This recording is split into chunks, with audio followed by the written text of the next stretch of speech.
E se eu te dissesse que um homem pediu e recebeu o dobro do poder do maior profeta do seu tempo? Hoje vamos falar de Eliseu, o herdeiro de um legado sobrenatural. Ele não herdou apenas um ministério. Ele herdou fogo, autoridade e milagres que desafiaram completamente a lógica humana. Imagine a cena. Enquanto o profeta Elias subia aos céus em um redemoinho de fogo, o próprio céu descia sobre Eliseu. Fique comigo até o final, porque a última atitude de Eliseu mudou destinos, mesmo depois da sua morte. Para entender Eliseu, primeiro precisamos entender Elias.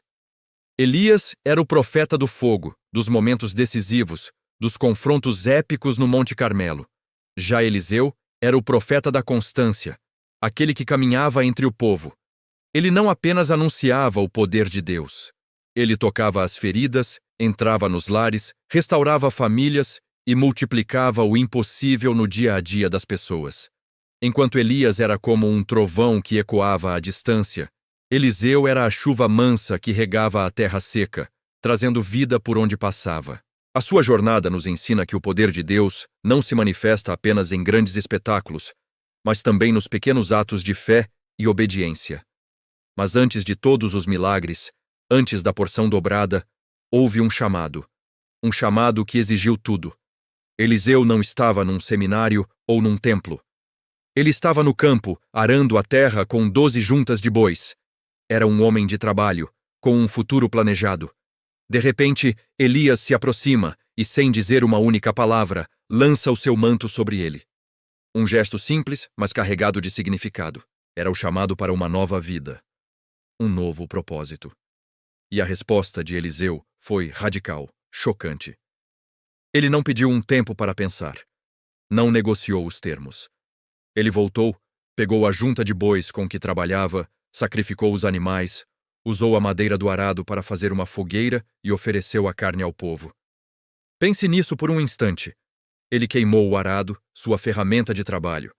Ele sacrificou os bois, seu patrimônio. Ele destruiu o seu plano B. Ao fazer isso, Eliseu estava declarando: não há como voltar atrás. A minha segurança não está mais no meu trabalho ou nos meus bens, mas no Deus que me chamou. Ele se despediu da sua família e seguiu Elias não como um sucessor imediato, mas como um servo. A Bíblia diz que ele servia Elias. Quem queima o plano B demonstra que está pronto para viver integralmente o plano de Deus. Essa entrega total foi o primeiro passo para a jornada extraordinária que o aguardava. Os anos passam, e o dia da partida de Elias finalmente chega. Eles estão caminhando juntos, e Elias, sabendo que seria levado, testa a perseverança de Eliseu por 3 vezes, pedindo que ele ficasse para trás. Mas Eliseu se recusa. Ele estava determinado a não perder o último momento com seu mestre. Chegando ao rio Jordão, Elias bate nas águas com seu manto, e o rio se abre. Eles atravessam em terra seca. Do outro lado, Elias faz a pergunta que definiria o futuro. Pede-me o que queres que eu te faça, antes que seja levado de ti. A resposta de Eliseu é uma das mais ousadas de toda a Bíblia. Ele não pede riqueza, não pede longevidade, não pede fama. Ele pede: peço-te que haja porção dobrada do teu espírito sobre mim. Isso não era um pedido movido por ambição egoísta, era um pedido movido por um profundo senso de responsabilidade. Eliseu sabia que a nação de Israel estava em um estado de decadência espiritual ainda pior do que nos dias de Elias.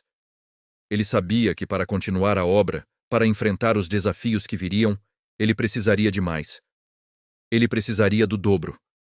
Ele estava pedindo a herança do filho primogênito, o direito de carregar o legado, a responsabilidade principal. Elias responde: coisa dura pediste, se me vires quando for tomado de ti, assim se te fará. De repente, uma carruagem de fogo com cavalos de fogo o separa, e Elias sobe aos céus num redemoinho. O manto de Elias cai no chão. Eliseu o pega. Sozinho, diante do mesmo rio Jordão, ele testa a promessa. Ele não pergunta: onde está Elias? Ele clama: onde está o Senhor, Deus de Elias? Ele estava buscando a fonte do poder, não o canal. Ele bate nas águas com o manto, e elas se abrem novamente. O mesmo Deus que respondeu a Elias, agora respondia a Eliseu. Aquele momento provou que o mesmo Deus ainda responde a perguntas feitas com fé e ousadia. A porção dobrada havia sido liberada. A partir daquele momento, a vida de Eliseu se torna uma sequência impressionante e contínua de milagres. É como se o céu estivesse aberto sobre ele de forma permanente. Logo no início, ele chega a Jericó, e os homens da cidade reclamam que as águas são ruins e a terra é estéril. Eliseu pede um prato novo com sal, joga o sal na fonte das águas e as purifica em nome do Senhor, curando a terra até hoje. Pouco depois, ele encontra uma viúva de um dos profetas, endividada e prestes a perder seus 2 filhos como escravos. Ela só tinha uma pequena botija de azeite em casa. Eliseu a instrui a pegar muitas vasilhas emprestadas com os vizinhos. Ela obedece, fecha a porta e o pouco azeite se multiplica milagrosamente, enchendo todas as vasilhas. Com o azeite, ela paga suas dívidas e vive do restante. A lista continua. Ele conhece uma mulher rica em Sunem, que constrói um quarto para ele. Como recompensa, ele profetiza que ela, sendo estéril, teria um filho. E assim acontece. Anos mais tarde, o menino morre. A sunamita vai desesperadamente atrás de Eliseu.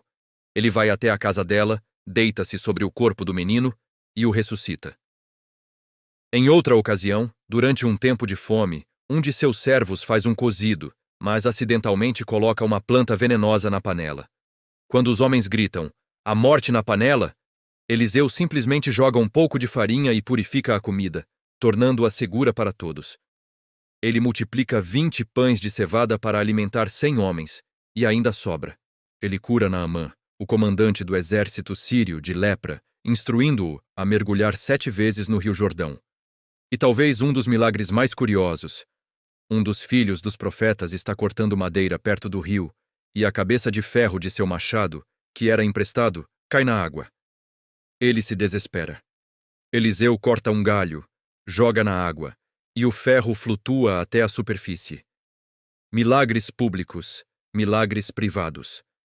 Milagres que salvam nações e milagres que resolvem problemas cotidianos. A vida de Eliseu nos mostra que o poder de Deus se manifesta onde há obediência diária e um coração atento às necessidades dos outros. Depois de uma vida inteira servindo a Deus e ao seu povo, Eliseu adoece e morre. Ele é sepultado como qualquer outro homem. Fim da história, certo? Não. A Bíblia nos conta um episódio final que é absolutamente espantoso. Anos depois da morte de Eliseu, durante um funeral, um grupo de israelitas está prestes a enterrar um homem quando avistam uma tropa de invasores moabitas. Em pânico, eles rapidamente jogam o corpo do homem na primeira sepultura que encontram, que por acaso era a sepultura de Eliseu. E a Bíblia relata que, no momento em que o corpo do homem morto tocou os ossos de Eliseu, ele reviveu e se levantou. Pense no poder dessa imagem. Mesmo morto, decomposto, reduzido a ossos, Eliseu ainda carregava a unção da vida. O poder de Deus que habitou nele durante sua vida era tão potente que permaneceu em seus restos mortais, capaz de reverter a própria morte. Isso nos ensina uma verdade profunda. Quando Deus unge alguém, quando ele derrama seu espírito sobre uma vida, essa unção não é temporária. Ela não tem data de validade. É um selo eterno, uma marca que transcende a própria existência física. A unção que estava sobre Eliseu era tão real que até mesmo a morte não pôde contê-la. E o que essa história incrível de Eliseu significa para nós, hoje?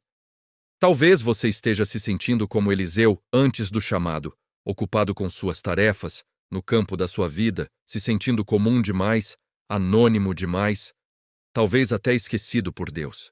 Você olha para os heróis da fé e pensa que nunca poderia ser usado dessa forma. Mas a história de Eliseu prova o contrário. Deus não procura os famosos, os qualificados, os perfeitos. Ele procura os disponíveis. Ele procura aqueles que, como Eliseu, estão dispostos a queimar o arado, a abandonar o plano B e a seguir o seu chamado com total entrega. Eliseu não pediu fama. Ele pediu a presença e o poder de Deus para cumprir sua missão. E ele recebeu o dobro. A vida dele é um convite para nós. Um convite a pararmos de nos contentar com pouco e a pedirmos com ousadia a plenitude do que Deus tem para nós. Não por ambição, mas por responsabilidade, para que possamos ser instrumentos de milagres, de cura e de vida no mundo ao nosso redor. O mesmo Deus de Elias e de Eliseu está procurando por pessoas hoje que digam sim ao seu chamado. Se você crê que Deus ainda levanta pessoas comuns para viver coisas extraordinárias, demonstre sua fé. Deixe o seu amém aqui nos comentários. Isso nos ajuda a saber que essa mensagem tocou o seu coração. Compartilhe este vídeo com alguém que precisa ouvir que Deus tem mais para a vida dela. E claro, se inscreva no canal e ative o sininho para receber mais histórias bíblicas que despertam a fé e transformam vidas. Obrigado por assistir e até a próxima.